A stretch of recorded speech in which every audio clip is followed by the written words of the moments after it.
ஓம் சாய்ராம். இந்த ஒரே ஒரு பொருள் மட்டும் உங்கள் வீட்டில் இருந்தால் போதுங்க. இத்தனை நாட்களாக நீங்கள் பட்ட பண கஷ்டங்கள், மன கஷ்டங்கள் எல்லாமே நீங்கி உங்கள் வீட்டில் செல்வ செழிப்பு அதிகரிக்கும். அப்படிப்பட்ட ஒரு அற்புதமான பொருளை பற்றி தான் இந்த வீடியோவில் பார்க்க போகிறோம். இப்போ வந்து பார்த்திங்கன்னா நிறைய டிப்ஸ் அண்ட் ட்ரிக்ஸ் சொல்லியிருக்கேன் இந்த ஒரு பொருளை வச்சுட்டு என்னென்னலாம் செய்யலாம் அப்படின்ட்டு. அதனால் இந்த வீடியோ கடைசி வரைக்கும் ஸ்கிப் பண்ணாமல் கண்டினியூவாக பாருங்கள். வாங்க வீடியோக்குள்ள போகலாம். அதுக்கு முன்னாடி நீங்கள் இப்போ தான் நம்ம சேனலுக்கு ஃபஸ்ட் டைம் இருக்கீங்கன்னா மறக்காமல் நம்ம சேனலை சப்ஸ்கிரைப் பண்ணிக்கோங்க. ஒவ்வொரு மனுஷனுக்குமே வந்து பார்த்திங்கன்னா பலவிதமான கனவுகளும் கற்பனைகளும் இருக்குது. சரிங்களா? நம்மளோட குடும்பத்தை நல்லா வச்சுக்கணும், நம்ம வாழ்க்கை வந்து நல்ல சீரும் சிறப்புமாக நல்ல சுபிச்சமாக இருக்கணும், பணக்காரராக இருக்கணும், நம்ம சொந்தக்காரங்க முன்னாடி வந்து பார்த்தீங்கன்னா நல்ல ஒரு மதிப்பு மரியாதையாக இருக்கணும், நம்ம குழந்தைகளோட எதிர்காலம் சிறப்பாக அமையணும் அப்படின்ட்டு பலவிதமான கனவுகள் இருக்குது. இப்படிப்பட்ட அனைத்து விதமான கனவுகளும் நிறைவேறணும்னா உங்களுக்கு அதிர்ஷ்டமும் அந்த இறைவனோட அருளும் இருக்க வேண்டும். சரிங்களா? இந்த ரெண்டு மட்டும் இருந்துட்டாவே போதுங்க. கண்டிப்பாக இந்த சமுதாயத்தில் மதிக்கக்கூடிய அளவுக்கு ஒரு நல்ல ஒரு வாழ்க்கையை வாழக்கூடிய அளவிற்கான பணம் வந்து நம்மிடம் சேருங்க. மிக முக்கியமான இந்த பணத்தை கண்டிப்பாக நீங்கள் ஈர்ப்பதற்காக இந்த ஒரே ஒரு பொருள் மட்டும் உங்கள் கையில் இருந்தாலே போதுங்க. நீங்கள் வேண்டிய அனைத்தும் உங்களை தேடி வந்துவிடும். சரிங்களா? அப்படிப்பட்ட அற்புதமான பொருள் அப்படின்னு என்னன்னு பார்க்கலாம். இந்த பொருள் வந்து பார்த்தீங்கன்னா பெரும்பாலும் எல்லோருடைய வீட்டிலும் இருக்கும். அப்படி இல்லைன்னா சின்ன குழந்தைங்க இருக்க வீட்டில் கண்டிப்பாக இருக்குங்க. அதுதாங்க வசம்பு. இதை வந்து பார்த்தீங்கன்னா பெரியவங்க பெயர் சொல்லாது பிள்ளையை வளர்ப்பான் அப்படின்லாம் சொல்லுவாங்க. சரிங்களா? அப்படிப்பட்ட ஒரு வசம்பு வந்து என்ன ஒரு சக்தி வச்சிருக்குன்னா, அது வந்து தன்னிடம் பக்கத்தில் இருக்கக்கூடிய பொருட்களை வந்து அதிக அளவில் ஈர்த்து கொடுக்கக்கூடிய சக்தி வந்து இந்த வசம்புக்கு உள்ளதுங்க. சரிங்களா? அதனால தான் நம்ம குழந்தைங்களுக்கு வந்து கண் திருஷ்டி பட்டுப்படாமல் இருக்கிறதுக்காகவும் நோய் வராமல் தடுப்பதற்காகவும் இந்த வசம்பை வந்து கறியாக்கி அதனை வந்து மைய வந்து போட்டு மாதிரி வச்சுடுவாங்க. ஸோ இப்படிப்பட்ட அற்புதமான சக்தி வாய்ந்த இந்த வசம்பை வந்து என்னென்னா, உங்களுடைய வீட்டில் பண வரவை அதிகரிப்பதற்காக நீங்கள் பணம் வைக்கும் டப்பா அல்லது பர்ஸில் கூட இந்த சின்ன துண்டு வசம்பு வைத்துடலாங்க. இது வந்து பார்த்திங்கன்னா உங்களுடைய பர்ஸில் இருக்க பணத்தை வீண் விரயம் ஆக்காமல் தடுக்கும். அது மட்டும் இல்லாமல் பணம் மறுபடியும் எந்த வழியிலாவது உங்களை வந்து சேரக்கூடிய ஒரு அற்புதமான அதிர்ஷ்டத்தை உங்களுக்கு கொண்டு வந்து தருங்க. இதை விட இன்னொரு அற்புதமான ஒரு பரிகாரம் இருக்குது. இதை செஞ்சீங்கன்னாவே போதும், ஒரு மாதத்துலேயே வந்து பார்த்திங்கன்னா உங்கள் வீட்டில் வந்து செல்வம் சேருவதை நீங்கள் கண்கூடாகவே பார்க்கலாம். அந்த அளவுக்கு ஒரு சக்தி வாய்ந்த ஒரு பரிகாரத்தை வந்து இப்போ பார்க்கலாம். அது எப்படி பண்ணணும் அப்படின்னு பார்த்தீங்கன்னா, இது வந்து பார்த்திங்கன்னா பணக்காரங்க யாருக்கும் சொல்லாத ஒரு முக ரகசியமான ஒரு பரிகாரம். சரிங்களா? இந்த பரிகாரம் செய்வதற்கு என்ன பண்ணணும்னா, நீங்கள் வந்து கடைக்கு போயிட்டு, அதாவது நாட்டு மருந்து கடைக்கு போயிட்டு வசம்புங்கிற வார்த்தையை உச்சரிக்காமல் நாட்டு மருந்து கடையில் வந்து பார்த்திங்கன்னா உரைப்பான் அல்லதுனா பேர் சொல்லாதது அப்படின்னு சொன்னாலே பெரும்பாலும் நாட்டு மருந்து கடையில் இருப்பவங்களுக்கு புரிந்து கொண்டு வசம்பை கொடுப்பார்கள். இந்த வசம்பை வாங்கும்போது நீங்கள் பேரம் பேசக்கூடாது. சரிங்களா? அதே போல் இன்னொரு முக்கியமான விஷயம் வந்து என்னென்னா, இந்த பரிகாரத்தை செய்து உங்களுக்கு நல்ல பணம் வந்தாலும் சரி, இந்த சூட்சும ரகசியத்தை நீங்கள் வெளி ஆட்களுக்கு பகிரக்கூடாது. சரிங்களா? அதுதான் ரொம்ப முக்கியமான விஷயம். ஏன்னா பணக்காரங்க யாருமே அவங்க எப்படி பணக்காரர் ஆனாங்க அப்படிங்கிற ரகசியத்தை யாருக்கிட்டையும் சொல்ல மாட்டாங்க. அப்படி நீங்கள் சொன்னீங்கன்னா இந்த பரிகாரத்தோட பலன் வந்து கம்மியாயிடும் அப்படின்ற நம்பிக்கையில் வந்து அவங்க யார்கிட்டையும் சொல்கிறதில்ல. அதே போல் தான் நீங்களும் யாரிடமும் இந்த பரிகாரத்தை சொல்லாதீங்கள்.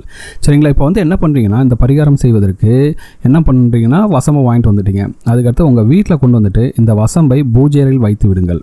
சரிங்களா? அதுக்கடுத்து ஒரு சிறிய மண் அகல் விளக்கில் நெய் ஊற்றி பஞ்சுத்திரி தீபம் போட்டு ஏற்றி பூஜையில் வைத்திருக்கும் இந்த வசம்பை எடுத்து அந்த தீபச்சுடரில் நன்றாக எரிய வைக்க வேண்டும். வசம்போட ஒரு முனையை நீங்கள் கையில் வச்சுங்க, இன்னொரு முனையை வந்து நெருப்பில் காட்டுங்கள். கொஞ்சம் நேரம் ஆனானே அந்த வசம்பு வந்து நல்லா கருப்பாகும். அதுக்கடுத்து என்ன பண்ணால் அதை லேசாகிடுச்சிங்கன்னா சாம்பல் மாதிரி உங்களுக்கு கிடைக்கும். சரிங்களா? இதுதான் முக்கியமான ஒரு விஷயம். இந்த வசம்பு பொடியை அப்படியே எடுத்து தனியாக வச்சுங்க. அதுக்கடுத்து என்ன பண்ணுறீங்கன்னா, ஒரு வெள்ளை நிற துணியில் பச்சை கற்பூரம் கொஞ்சோண்டு, ஒரு சின்ன துண்டு இருந்தால் கூட போதும், பச்சை கற்பூரம், ஏலக்காய் 2, கிராம்பு 2, கொஞ்சமாக கல்லுப்பு, இதெல்லாம் வச்சுக்கிட்டு நீங்கள் வந்து என்ன பண்ணுறீங்கன்னா, அந்த வசம்பு பொடி இருக்குல்ல அதை வந்து இதில் கொஞ்சோண்டு போட்டுக்கிட்டு எல்லா பொருளையும் ஒரு மூட்டை மாதிரி சின்ன மூட்டையாக கட்டி வச்சுக்கணும். சரிங்களா? அந்த வெள்ளை துணியில் பச்சை நிற நூல் வச்சு தான் நீங்கள் வந்து கட்டணும். சரிங்களா? இப்படி சின்ன மூட்டையாக கட்டி வச்சுட்டு நீங்கள் என்ன பண்ணீங்கன்னா, அந்த மகாலட்சுமி தாயாரையும் அந்த சுக்கிர பகவானையும் மனசில் நல்ல விதமாக நினச்சிக்கிட்டு, மனப்பூர்வமாக நினச்சிக்கிட்டு, உங்கள் குலதெய்வத்தையும் உங்களுடைய இஷ்ட தெய்வத்தையும் உங்கள் பூஜை இருக்கக்கூடிய எல்லா தெய்வங்களையும் மனப்பூர்வமாக வேண்டிக் கொண்டு அந்த மகாலட்சுமி தாயாரோட அருளும் சுக்கிர பகவான் அருளும் உங்களுக்கு கிடைக்கணும்னு மனப்பூர்வமாக வேண்டிக்குங்க. நெய் தீபத்தில் போசிங்க. இந்த கருப்பு நிறத்தில் இருக்கக்கூடிய இந்த வசம்பு பொடிக்கு வந்து பார்த்தீங்கன்னா வசித்தன்மை மிக மிக அதிகம். இந்த மூட்டையை நீங்கள் எந்த இடத்தில் வைக்கிறீர்களோ அந்த இடத்தில் இருக்கக்கூடிய பொருள் பன்மடங்காக பெருகும். சரிங்களா? அதனால் நீங்கள் ஒரு மூட்டை மட்டும் இல்லை, நிறைய மூட்டை செய்யணும்னாலும் செஞ்சுக்கலாம். ஒரு மூட்டையை கண்டிப்பாக உங்களுடைய வீட்டில் பீரோவில் பணம் வைக்கக்கூடிய நகை வைக்கக்கூடிய இடத்தில் வையுங்கள். உங்களோட கிச்சனில் இருக்கக்கூடிய அஞ்சரை பெட்டியில் வையுங்கள். உங்களோட பர்ஸில் முக்கியமாக வைங்க. சரிங்களா? இப்படிலாம் வைக்கக்கூடிய இடத்தில் வந்து பார்த்திங்கன்னா ஒரு நல்ல விதமான பாசிட்டிவ் எனர்ஜி கிடச்சி பணம் வைக்கிற இடத்துல வச்சிங்கன்னா பணம் நிறைய கிடைக்கும். அதுக்கடுத்து வந்து பார்த்திங்கன்னா நகை வைக்கக்கூடிய இடத்துல வச்சிங்கன்னா நகை நிறைய சேரும். அதே போல் உங்கள் வீட்டில் குழந்தைகள் படிக்கிறாங்க பார்த்திங்களா, அந்த இடத்துல வந்து இந்த வசம்பு மூட்டையை வந்து முடிச்ச வந்து வச்சிங்கன்னா அவங்க நல்லா படிக்க ஆரம்பிச்சிருவாங்கங்க. சரிங்களா? நன்றாக படிக்கக்கூடிய திறமை வாய்ந்தவர்களாக அவர்கள் மாறிவிடுவார்கள். அப்படியாக இந்த பொருளை எங்கு கொண்டு போய் வைத்தாலும் சரி, இந்த முடிச்சை எங்கே கொண்டு போய் வைத்தாலும் சரி, அந்த இடத்துல இருக்கக்கூடிய பொருள் வந்து மேலும் மேலும் பெருகி கொண்டே இருக்கும். சரிங்களா? உங்கள் பர்ஸில் கூட வச்சுங்க. உங்கள் பர்ஸில் வச்சுக்கிட்டிங்கன்னா ரொம்ப அற்புதமான பலன் கிடைக்கும். நிறைய பணம் வந்து சேர்ந்துக்கிட்டே இருக்கும். சரிங்களா? அது போக வந்து பார்த்திங்கன்னா இந்த முடிச்ச என்ன பண்ணுறது, கொஞ்ச நாள் கழிச்சு என்ன பண்ணுறதுன்னு பார்த்தீங்கன்னா இது வந்து அவ்வளோ ஈஸியாலாம் எதுவுமே ஆகாதுங்க. சரிங்களா? அதனால் வருடம் ஒரு முறை இல்லை 6 மாதத்துக்கு ஒரு முறை இந்த பழைய மூட்டையை எடுத்துகிட்டு கால் போடாத இடத்தில் போட்டுவிட்டு புதிய முடிச்சை கட்டி வச்சுக்கலாம். சரிங்களா? இந்த முடிச்சை வந்து ஒரு அஷ்டமி நவமி கரிநாளில் தான் ஒரு நல்ல நாளாக பார்த்துங்க. ஒரு நல்ல நேரத்தில் வந்து இந்த முடிச்சை தயார் செய்து கொள்ளலாம். சரிங்களா? இந்த இதை வந்து செஞ்சு பாருங்கள். உங்கள் வீட்டில் வந்து பார்த்திங்கன்னா செல்வ கடாட்சம் பெருகுவதை நீங்கள் கண்கூடாகவே பார்க்கலாம். அது போக வந்து பார்த்திங்கன்னா இன்னொரு டிப்ஸும் சொல்கிறேன். சில பேர் வந்து பார்த்திங்கன்னா அவங்களோட ஹஸ்பண்டுக்கும் அவங்களுக்கும் ஒரு மனஸ்தாபம் இருந்துகிட்டே இருக்கும். கணவர் வந்து தன்னிடம் அன்பாக இல்லை, எப்போ பார்த்தாலும் சண்டை போட்டுக்கிட்டே இருக்காங்க அப்படின்னு நினைக்கிறவங்க வந்து என்ன பண்ணணும்னா, உங்களுடைய கணவருடைய அன்பை பெறுவதற்கு முதலில் ஒரு சின்ன துண்டு வசம்பு எடுத்துகிட்டு ஒரு மஞ்சள் நிற கயிற்றால் கட்டிக்குங்க. சரிங்களா? அதுக்கடுத்து என்ன பண்ணிக்கலாம், நீங்கள் தாலி போட்டுருங்கல்ல, தாலி சரடு அல்லது தாலி கயிறு எதாக இருந்தாலும் சரி, அதில் வந்து இந்த மஞ்சள் நிற கயிற்றால் கட்டப்பட்ட அந்த வசம்பை வந்து உங்களுடைய தாலி கயிற்றில் அந்த கயிற்றை கட்டிங்க. சரிங்களா? இப்படி கட்டும்போது நீங்கள் வந்து உங்கள் மனதில் வந்து நினைக்க வேண்டியது என்னென்னா, உங்களுடைய கணவர் உங்களிடம் அன்பாக நடந்து கொள்ள வேண்டும் அப்படின்ட்டு 3 முறை சொல்லி கட்ட வேண்டும். சரிங்களா? ஸோ இந்த மாதிரி இந்த பரிகாரத்தை செய்தாலும் சரி, கணவன் மனைவிக்குள்ளே இருக்கக்கூடிய மனஸ்தாபங்கள்லாம் நீங்கி உங்கள் 2 பேருக்குள்ளே பார்த்திங்கன்னா நல்ல ஒரு ஒற்றுமை கிடைக்கும். கண்டிப்பாக குடும்பத்தில் சந்தோஷமும் மகிழ்ச்சியும் நிறைந்து இருக்குங்க.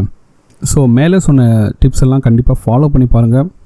இத்தனை நாட்களாக உங்கள் வீட்டில் இருந்த கடன் சுமையும் கஷ்டங்களும் நீங்கி கண்டிப்பாக ஒரு 30 நாட்கள்லேயே உங்களுக்கு நல்ல ஒரு ரிசல்ட்ஸ் தெரியும். ஒரு நல்ல பண வரவு வந்து உங்கள் வீட்டில் இருப்பதை நீங்கள் கண்கூடாகவே பார்க்கலாம். வீட்டிலையும் பார்த்திங்கன்னா மகிழ்ச்சியும் நிம்மதியும் என்றுமே நிலைத்திருக்குங்க. அந்தளவுக்கு சக்தி வாய்ந்த பரிகாரம் தான் இது.